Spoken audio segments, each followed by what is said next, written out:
in the cupboard. No, the one by your knees.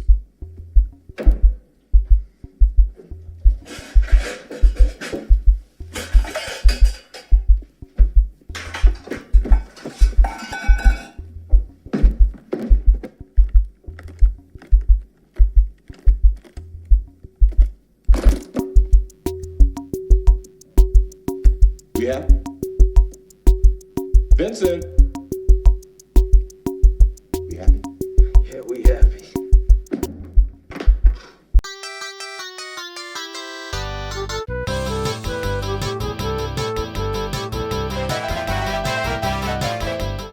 Hello dear viewers. Today's video features another entry into the German synths and drum machines list that for some reason keeps growing and growing. I'm myself surprised how more and more German machines keep popping up on my radar that are not created by the usual suspects of Waldorf or Döpfer. Other than all the German synths featured on this channel so far, today's machine is not a synth at all, but a very groovy, very old school analog drum machine by Hohner. The Rhythm 80, or to be more precise the Rhythm 80K, where K stands for coffer or briefcase in English. This is because this version of the Rhythm 80 comes in its own Pulp Fiction style black briefcase that is both a protective cover and the case of the machine itself. The top can be removed and the machine itself sends out some very strong Cold War era spy movie gadget vibes. It clearly wouldn't have looked out of place in a Sean Connery or Roger Moore Bond movie. There's another version of the machine simply called Rhythm 80 that comes with some very 70s wooden side panels. Both versions were released sometime in the late 70s, 1977 if Reverb.com is to be believed. And while the 80K was clearly intended for on-the-road musicians, the 80 was probably meant to be placed on your home organ. I guess that's why it even features a built-in note stand. But of course, it's not just the great retro looks that make the Rhythm 80 interesting. It's actually a very nice sounding drum machine too. The sounds themselves are somewhat similar to the CR78 and other late 70s drum machines. They are very basic but have a lot of character at the same time.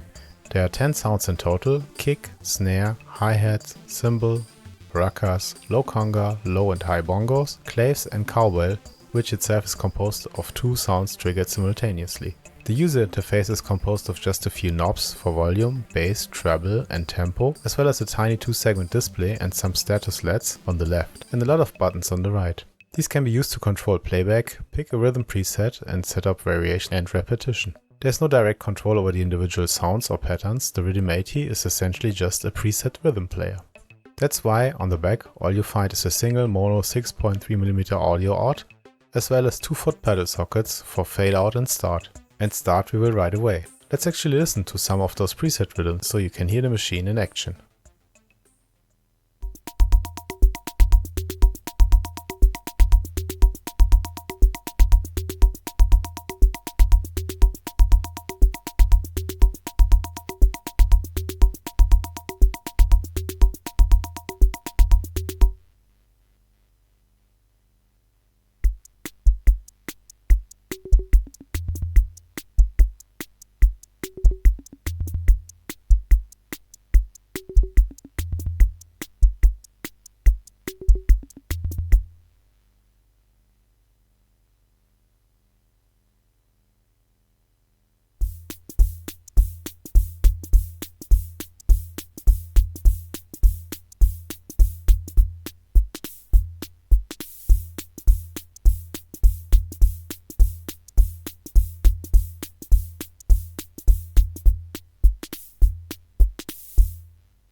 While there aren't any sound controls accessible to the user other than the mute button for the cymbal and the global bass and treble controls, under the hood the Rhythm 80 has a surprisingly large amount of trim pots. You can modify the volume of all sounds as well as decay for all of the tonal sounds. There's also a shared noise intensity pot for the noise-based sounds. I fiddled around a bit with my tiny screwdriver, and while the decay trim pots have limited range that actually creates usable results, it's certainly great to have the possibility to adjust the sounds this way.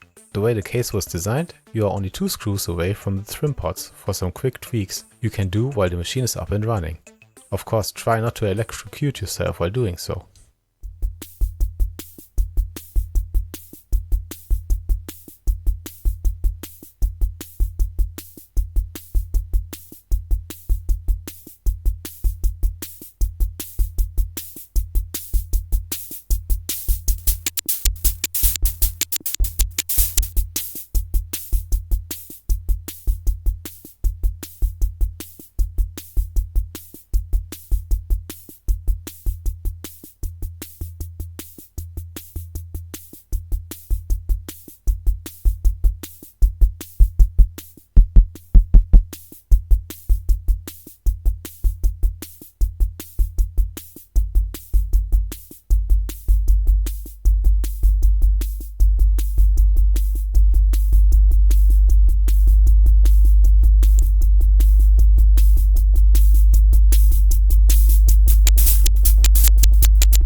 Apart from the direct sound controls, another thing the Rhythm 80 is lacking, being a machine from the late 70s, is MIDI. There is however a MIDI kit available by TurboTech. The installation requires only basic soldering skills and enables triggering of the drum sounds via MIDI. It's a nice and easy mod, but it's also priced at close to 200 euros. So being the budget-minded person I am, I made my own MIDI trigger kit from an Arduino board clone and a MIDI shield. Total cost around 14 euros.